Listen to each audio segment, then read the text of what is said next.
Greetings.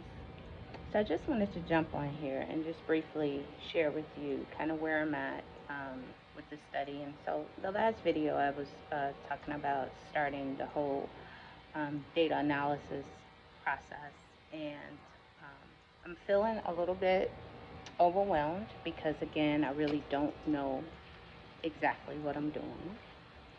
And so I have been continuing to do some research on that. I shared with you one of the books, Analyzing and Interpreting Qualitative Research, which has been a good reference book in terms of, they have all types of different methods that different authors or different scholars talk about in terms of how they have gone about the process of identifying themes, the process of breaking down the data, analyzing the data,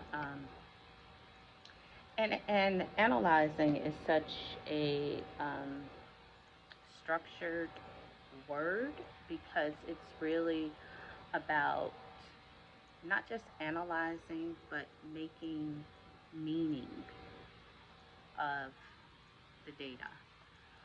Um, and so yeah, that's what in the process of doing, but it just all feels so arbitrary right now. It just all feels like fluff. And so it'll be really interesting to see how this process plays out. So I do want to share another book that's really important. Is that based upon the method, overarching methods that you use for the study, it's so important that you kind of follow along in terms of how to analyze, make meaning, create, break down the data that follows that particular method. And so, another book that I am diving into is How to Write I can never say that word, a phenomenological dissertation. And this is a step-by-step guide, and I'll put it on there by Katarzyna Peoples. And this book is pretty good because it gives you another viewpoint in terms of how to ensure that, because the phenomenological study really focuses on the experience, the phenomena of this particular lived experience. And so, how do you look at the data as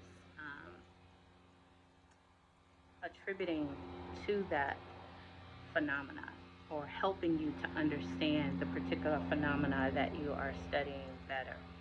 And so that was very eye-opening for me because even in the book, she really doesn't call it themes. She said that it is like meaning units. And so how do you demarcate the data that reveals a characteristic? So she's looking at it more from a characteristic standpoint of the phenomena being investigated. And this again is when you're doing a phenomenological dissertation or study. And so yeah, I'm still at it. I'm still just trying to make sense of it all.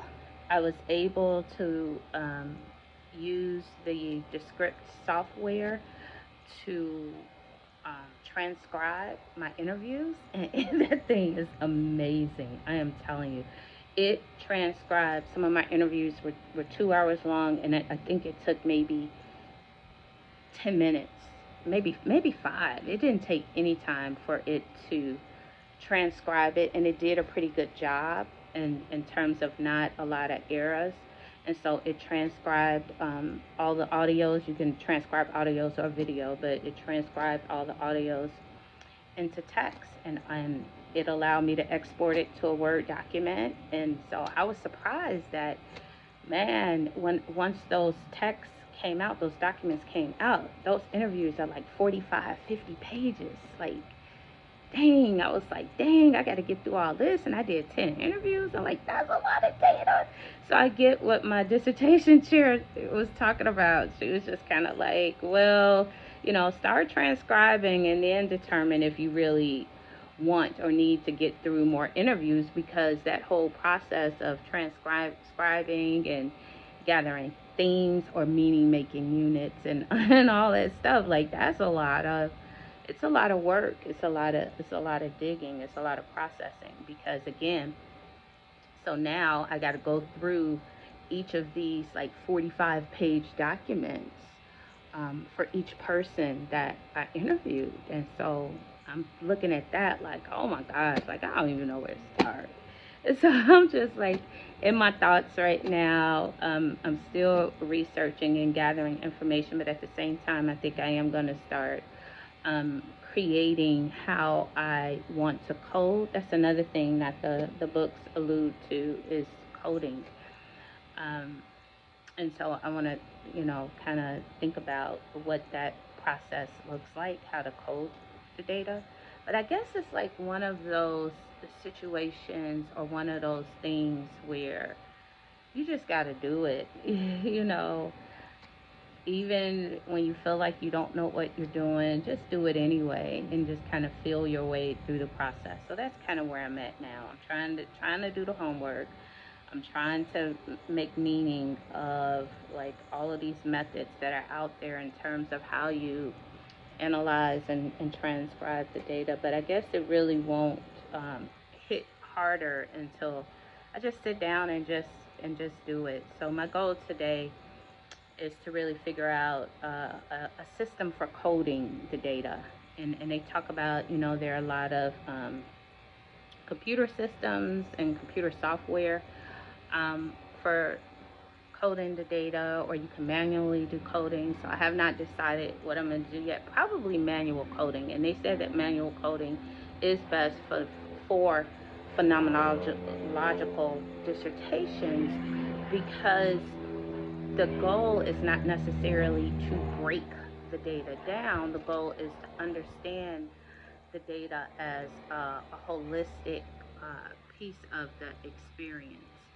And so, um, coding really helps that, because you become more intimate. Manual coding helps that because you become more intimate uh, with the data and what's coming up, not only for you as you're going through the data, but what's coming up in terms of a more holistic experience that you can apply across the board. So, anyway, that's where I'm at. Just thought I'd drop in. Talk to you all later. Bye.